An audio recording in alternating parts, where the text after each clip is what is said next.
Hey guys, good evening and welcome to Beauty and Gratitude. And as you know, this is really about inspiration and about gratitude, and especially during COVID-19 in 2020 and now in 2021, we're seeing a lot of light at the end of the tunnel. And I wanted to gather a few artists, particularly actors during this time, people that have worked in television and continue to work in television and on Broadway. So I want to bring in some really amazingly talented and just kind souls. One thing I do when I meet people on set, I try to connect them on a deep level. And if there's synergy, I make sure that I kind of follow what they're doing and what's going on. And also I have a good eye for superstars, put it that way. So I want to welcome Eduardo Ramos and Cara Young and Manny Urena. So say hello to everyone, guys. Eduardo, what's up? Hey, how's it going? What's happening? Good, good. Cara, how are you? Good. How are you? Very good, honey. And Manny, what's going on? What up? What up?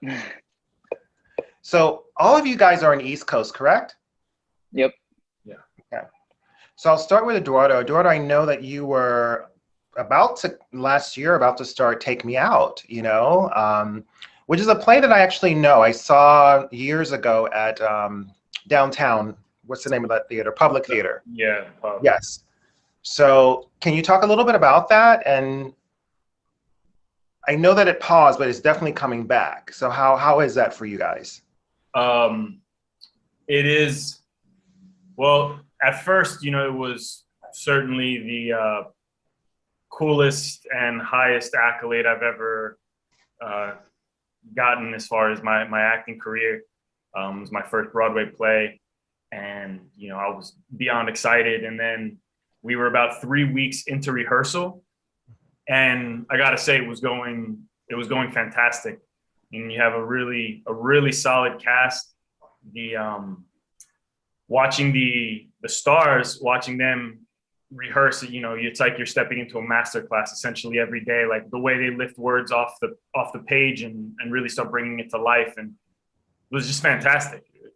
Having a smaller speaking role where you're on stage a lot, for a first play on Broadway, I mean, just talk about gratitude. Getting really to witness what the big dogs can do is just like the coolest. And then, we were supposed to start technical rehearsal in the theater that Monday, and we got shut down it was a Saturday. So it's been over a year now. And the good thing is Second Stage Theater Company has been fantastic throughout this whole thing, keeping us up to date with everything. And, they continue to make it crystal clear that they want to put the show on. And all the leads to this point have said that they also really want to do the show, which is fantastic. And it's a wait and see. I really don't have any information beyond that. I know that the Helen Hayes Theater is the smallest theater on Broadway. We're a little under 700. So from a business level, I really don't think they're going to want to be in there until they can, pack the house and make sure that they can get their profits too. Yes, I actually checked their website to see, they keep you up to date as well. And I know the play will be up soon, hopefully by May, because, Whoa. people are getting vaccinated and things are starting to open up more around the country. Some not so, not so well, but other places like New York and California, they are making an effort to do it safely. I like your timeline better. I was thinking in my head more like the fall, but May sounds good to me, D. I'm hoping for a summer, man. We need theater and outlets in the summer, And Cara, I know that you were doing a lot of plays online and also live before the pandemic. So how have you been? Yeah, I was doing my third play back to back. Like I did. So I do off Broadway. I'm not And commercials and television. Yeah. But I could only imagine like the musical theater world. I mean, we all were affected. We all were affected. But I was literally I was doing my third show. I had done New Englanders at MTC, and then the New Englanders by Jeff Augustine, directed by Sahim Ali, and then went into doing Halfway Bitches Go Straight to Heaven at. I saw you in that, by the way. Oh, word, Manny. Yeah, I went with Dom. Oh, word. Yeah, Oh, yeah. dope. You know, that's my boy. Yeah.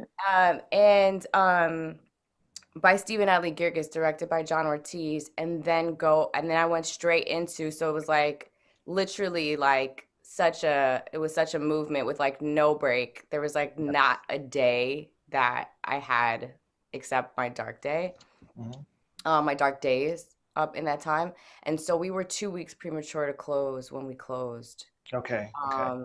And it was definitely heartbreaking. It was like this play that I had been workshopping for 3 years called All the Natalie Portmans by C.A. Johnson, directed by Kate Boriski. And yeah, it was a very like devastating moment. I can't lie to you, you know. There was like really beautiful buzz around it, and it was a show that I had been waiting to do for so long. And just building that show was such a beautiful process. But what I'm grateful for is that I had that high, you know, for lack of a better word. I had that high before before quarantine, before shutdown. And I'm just grateful that I had that, you know, because it could have been a completely different story. Yes. Into what we went through, what we went into. I'm also just grateful for my theater community. We've been doing a lot. I mean, we've been adapting. So like I've been doing a lot of Zoom theater. I know, I saw, yes. You know, it's what we have to do. Like, I mean, you don't have to. You don't have to, but you know, like it's what we did or what we've been doing. But what's been wonderful to see all of the new plays that creativity. Yes. The incubation of Black theater, of just the ether of like what's happening is very exciting when everything does start to open up. I think there's going to be a lot of innovative ways to make the theater a safe place. Yes. In like just moving forward, how we're like thinking outside the box of what theater actually can be. Right.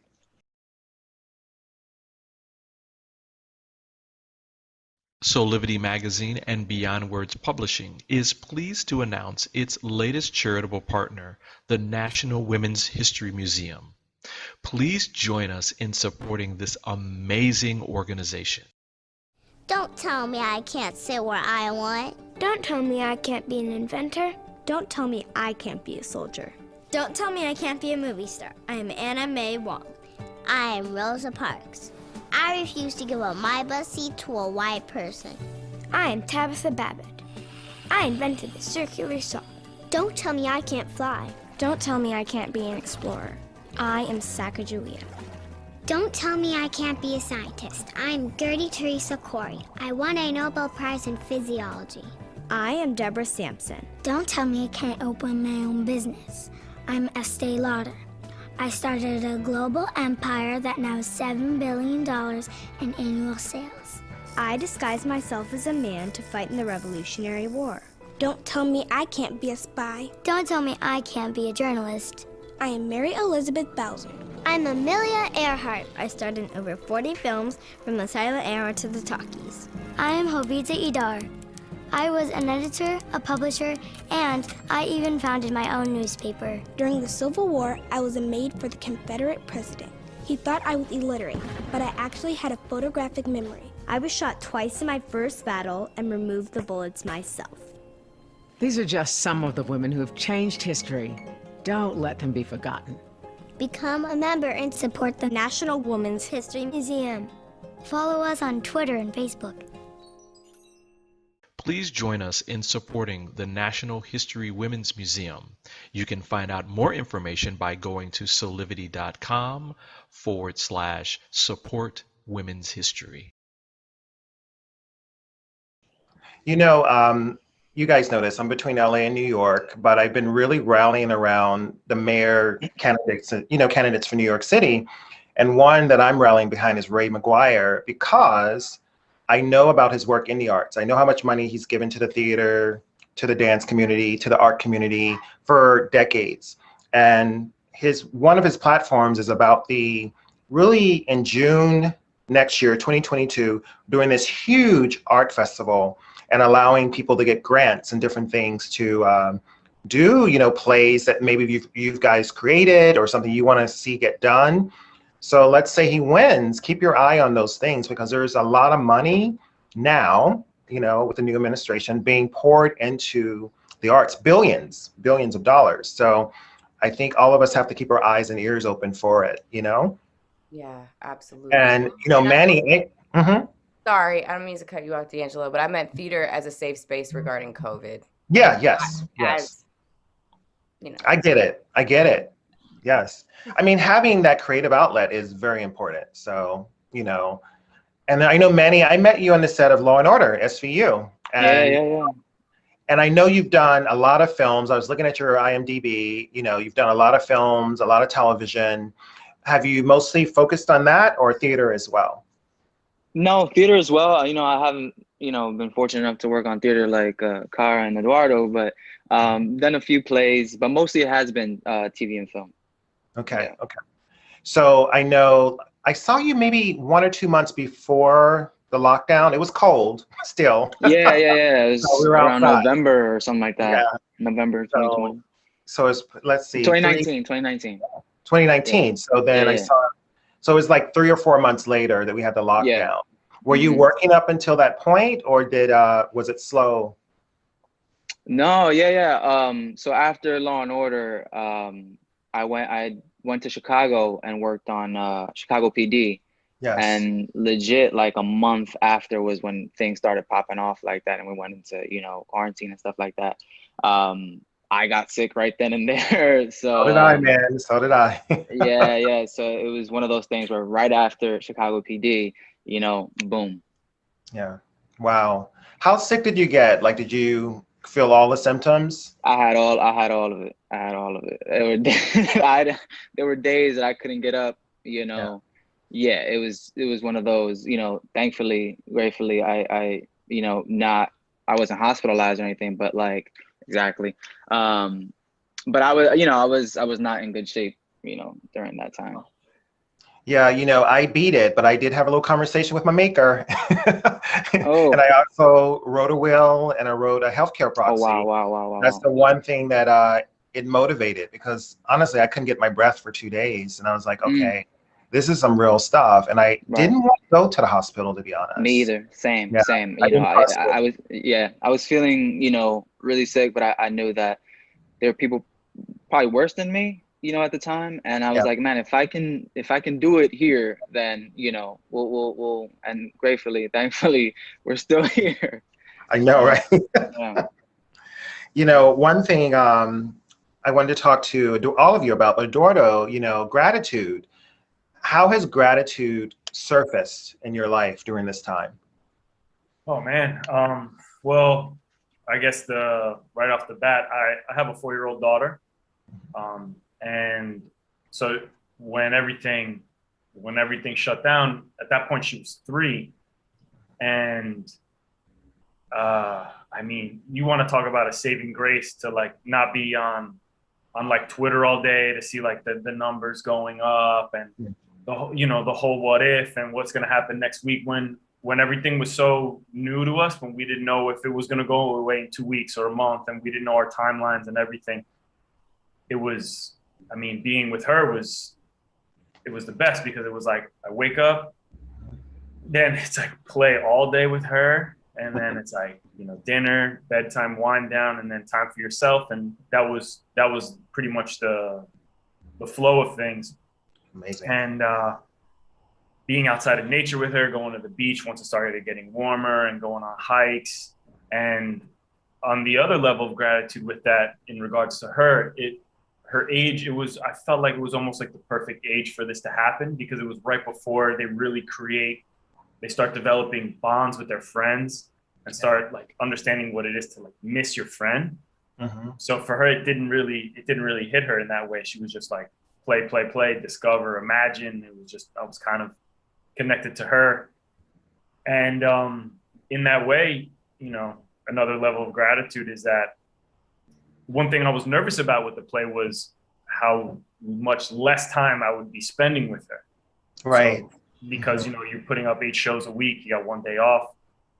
And this was like the total like script flip. It was just all the time with her and 1 or 2 days to just chill and do my own thing. And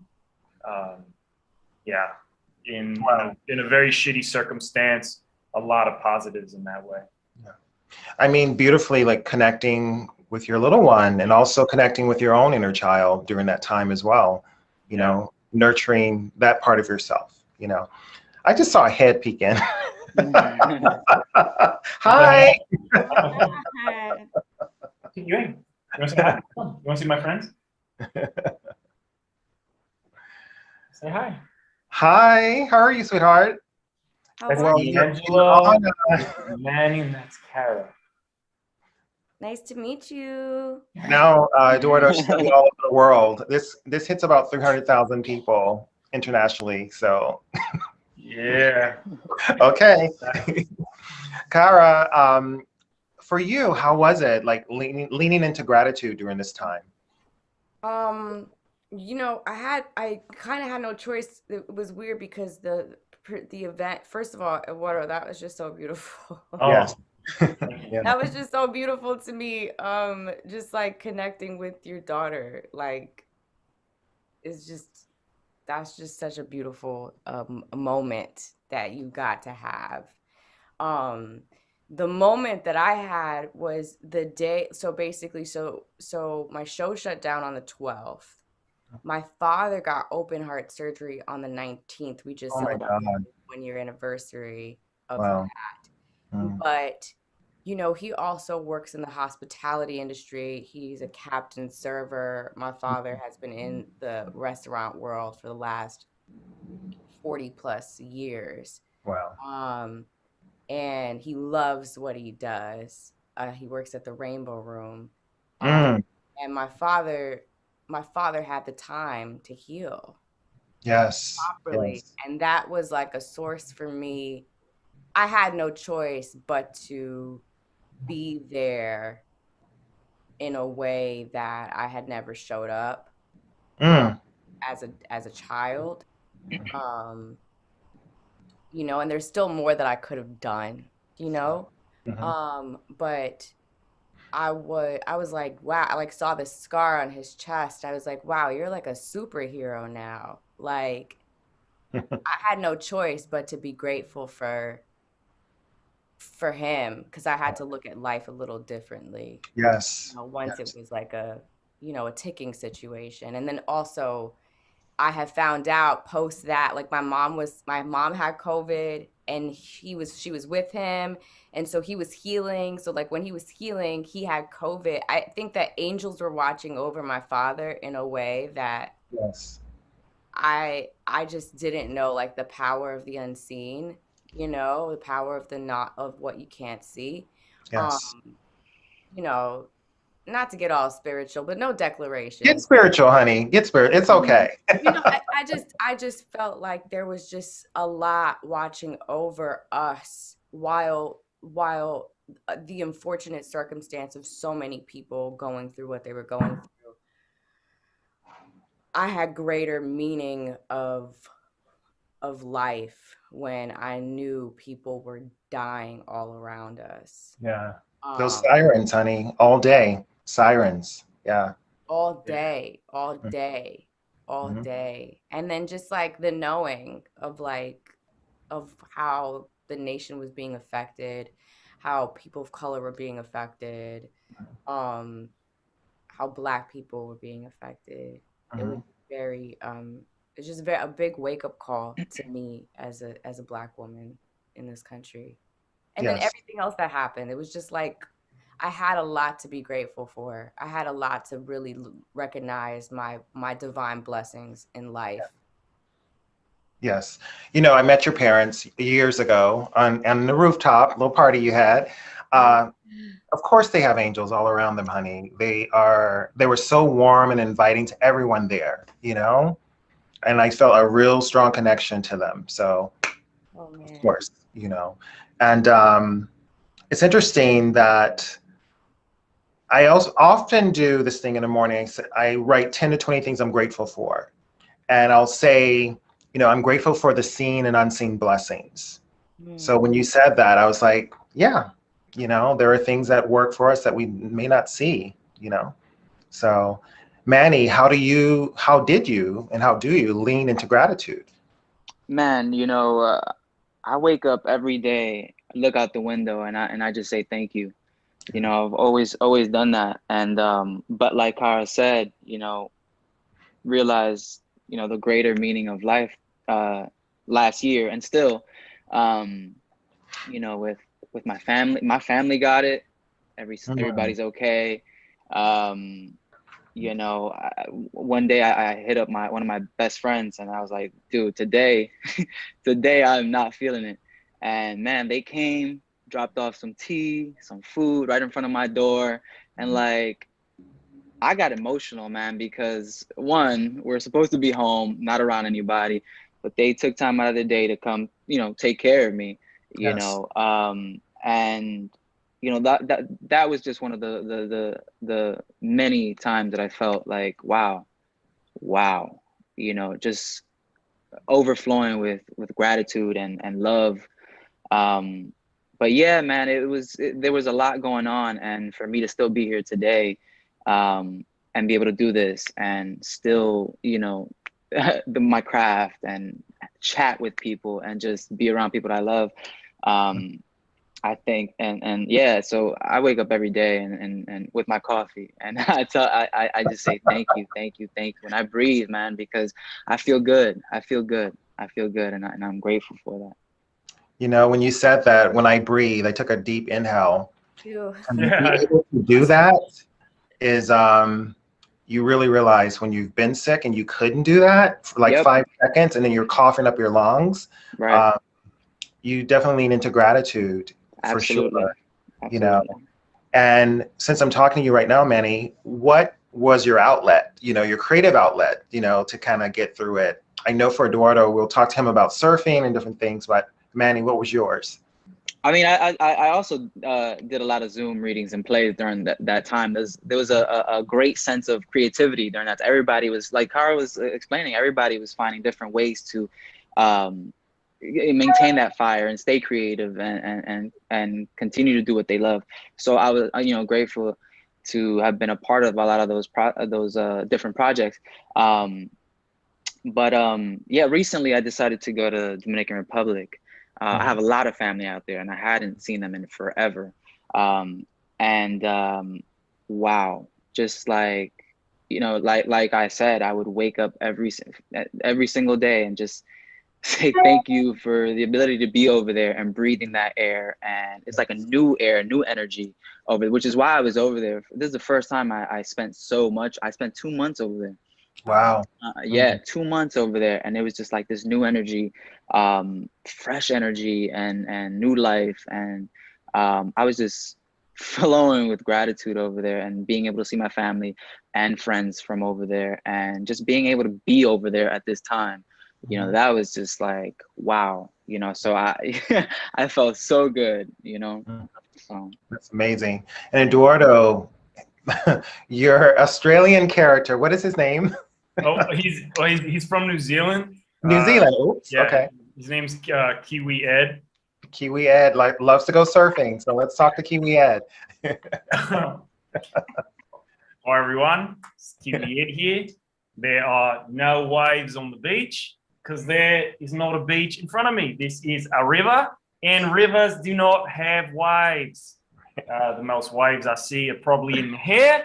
You can see there's probably like a 2-3 inch wave here, and that's about it. All right, everyone. Hope you have a nice day. Life's a bitch. Have a swim. Thank you. Thank you. Yay! So Eduardo would do these right before he would go surfing and after sometimes surfing. So I always thought, I was like, this is great. This character needs to live, you know? Thanks, He needs man. more.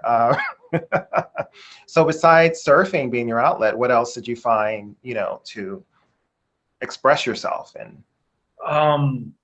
Well, expression-wise, I gotta say, mainly where I was in nature a lot, and that isn't necessarily self-expression in an artistic form at all. Yes, it is. It is. Okay, I'll take it. Connecting. I'll take it. But yeah, mainly the free time was if there was waves, getting in the water, and then doing a lot of hikes with my daughter and with her mom. The three of us, we would go out together on like all throughout the area. There's quite a bit of trails, which is cool. Yes.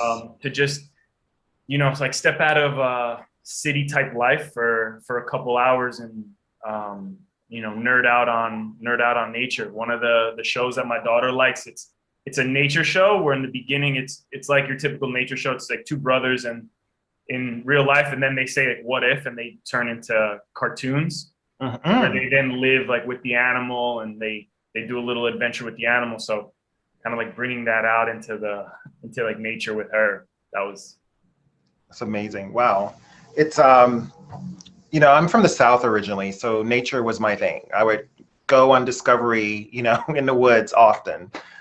So it made me really like fearless. And I think for your daughter, it will make her very fearless of things, you know, and not squeamish of bugs and spiders and all that. So, you know, it's a good thing.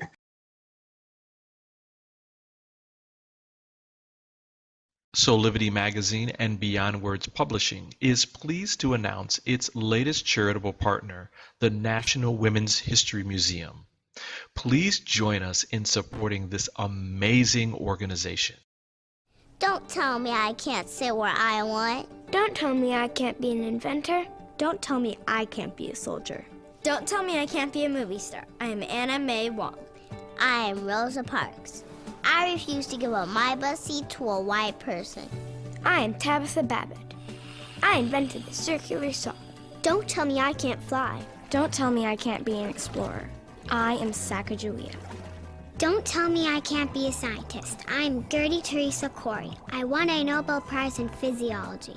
I am Deborah Sampson. Don't tell me I can't open my own business. I'm Estee Lauder. I started a global empire that now has $7 billion in annual sales. I disguised myself as a man to fight in the Revolutionary War. Don't tell me I can't be a spy. Don't tell me I can't be a journalist. I am Mary Elizabeth Bowser. I'm Amelia Earhart. I starred in over 40 films from the silent era to the talkies. I am Hovita Idar. I was an editor, a publisher, and I even founded my own newspaper. During the Civil War, I was a maid for the Confederate president. He thought I was illiterate, but I actually had a photographic memory. I was shot twice in my first battle and removed the bullets myself. These are just some of the women who have changed history. Don't let them be forgotten. Become a member and support the National Women's History Museum. Follow us on Twitter and Facebook. Please join us in supporting the National History Women's Museum. You can find out more information by going to solivity.com/support women's history. Tara, what was your, you know, way of getting an outlet or coping? You know, such a good question. Oh my God. Okay. Such a good question. So I've like, I like that at one point, like I've been trying to I've all throughout the quarantine, I have been trying to find and probably fighting more than finding, fighting the urge and the will to just go there. Yes. Like just like be creative, because I think my whole life, I think part of this whole quarantine and everything shutting down and not being able to like get out of my house and like walk from audition to rehearsal to audition to rehearsal, and like having that sort of predictable lifestyle. And all the way up until that point, I had been told certain things that I started to believe. So I was fighting the urge to, you know, dance every day, which I grew up dancing. I grew up being a dancer. Like, you know, I was fighting the urge to sing every day. Like, I did musical theater when I was a kid. Like, why, like, even if I don't have a great voice, like, why don't I want to sing? Or like, I mean, and see, I'm just telling myself that.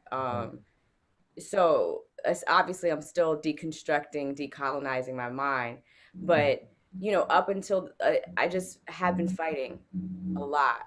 And I order these prints that I'm like obsessed with old black hair ads. Oh, love. Yeah. Wow. I ordered these prints, and my aunt's a seamstress. So I was like, let's like make something like that. And I did that. I started writing a little bit, and I've like written some poetry. I've made some like weird poetry videos that I've never, probably not, nobody will ever probably see, but or maybe, who knows, if I get brave. I like learned how to do my makeup better. I've gotten really close to like, I mean, not today. Not, don't judge No, me. it looks good. Stop it. You're beautiful. I like actively like wanted to go and get flowers like once a week, and Yes. you know, and I'm still fighting like all of the things I've been told my whole life. I think it's gonna take a lot of work to just continue the journey on like telling myself my truths. When you say you've been told by others or told by yourself? I think told by others. I think told by the world. Like, you know, I grew up with television in my room. I grew up like watching certain kind of shows. I grew up in a lot of white spaces. And mixed spaces and black space, like, but I grew up, you know, like, and I'm also first generation American, and Right. and I feel Afro-Latina. Yes. yeah, I feel like a lot of the things that I have been told has really kind of forced me to be small, even though like I think that the reaction from that is the fact that I'm an actor, the fact that I'm like, you know, like, see me, please see me, you know, because it's like everything that I have been told has been like, no, stay here, be in this box, be polite, be this, be that, that. And so I think it's sort of a combination of all things, what I've told myself and how I've been raised and all of that. Yes.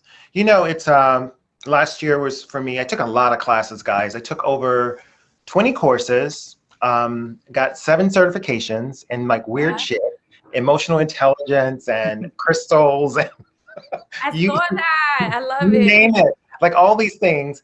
And I think for me, it was really about learning more. And it actually led me to signing up for school and finishing my degree in psychology. And so after next year, I'll go for my master's in psychology. So it's just very interesting how, because like you, Kara, and I'm sure like all of you guys, we tell ourselves things or we believe things. Because I was always, man, like 6 days a week of work. For a makeup artist, you know, I was on commercials on the weekend, a 9 to 5 procedural show. And when it stopped, I was like, D'Angelo, you've been avoiding something. You know, you just been on this hustle and this grind. And I think for actors too, because we all want to work, you get on this hustle and this grind and you forget to feed your soul. You know, not only, yes, you're happy with your creative part of yourself, but there's also more to you, you know? So my next question, and probably last, I'll have one more question after this. Like, Eduardo, you know, we all have many gifts. You know I met you, you were modeling, you know, I met you, you were skating up to the studio that I was walking to. That's where, and this was years ago. And we ended up on the same set. And So you were modeling and then started acting, you know, so I believe we all have many gifts. So what are some of your gifts, Eduardo? My gifts. I guess I have a pretty good level of communication. I don't know if that comes from maybe from being also first generation American, being bilingual, you know, understanding, like learning through childhood that we're all raised differently. And I don't know, or maybe from being an only child in that way, being in adult worlds per se, more so than if you're siblings, you kind of get to, if you're out with your parents, you get to kind of play more. I was kind of more around adults or in like thinking I was in adult conversation when really I was just like with my Ninja Turtles or whatever. Yeah, I through travel, I really love like immersing in different cultures and you know, the paradox of human nature is something that's cool to me, in that we're all the same because we're all different. Yes. And I think that's something that's incredible. On lots of different levels. That's something that I really appreciate about humanity, in that way that, yeah, we're all different. And when you start learning and understanding that, that's where we're the same. Which is something that I really enjoy. I don't know if that's a gift. That's a gift. It's really about allowing, we're vessels, right? We're vessels. I'm doing this right here. And it's like things are being poured into us, and either we listen and we activate it or we don't, you know? And a lot of times the discourse that we're having now and around the world is that people push it away, you know? Oh, I'm not like that person. Oh, I don't have those same gifts. You know what I mean? So it's really accepting the vessel. Manny, when I think about, you know, our gifts, I know that you're an actor. Tell us some other things about you. Man, I don't have any other gifts, man. Stop it. I don't. I don't know. It's a tough question. It is. It's a tough question. I don't. A gift. Like, are you the type of person that a friend will come and talk to, you know, and like share their secrets? Well, you know, I don't know if this is a gift, but in like a span of a week, I had like several people tell me, you know, Manny, you got a big heart. You know, I don't know if that's a gift, but you know, that affected me deeply, you know, because it was just like, oh wow, I don't know where this is coming from. I mean, I always felt like I had, you know, a big heart, but I don't know, you know, I didn't know that, you know, that was something that, you know, people noticed, or, you know, I don't know, but it affected me deeply to hear that from several different people. And it was just powerful to me. I don't know if that's a gift again, but yeah, I do feel like ever since that time that, you know, that they told me that, I was just like, oh, okay. More and more people seem to gravitate towards me for some reason. And I think that's beautiful, because I do love, you know, interaction. You know, I love being surrounded by great people. So if that attracts great people, then I'm for that. I'm for that gift. And all of that, guys, comes across when you go into auditions, right? That's what a lot of times casting, because I hear things, you know, from EPs, and I'm an eavesdropper, just so you know.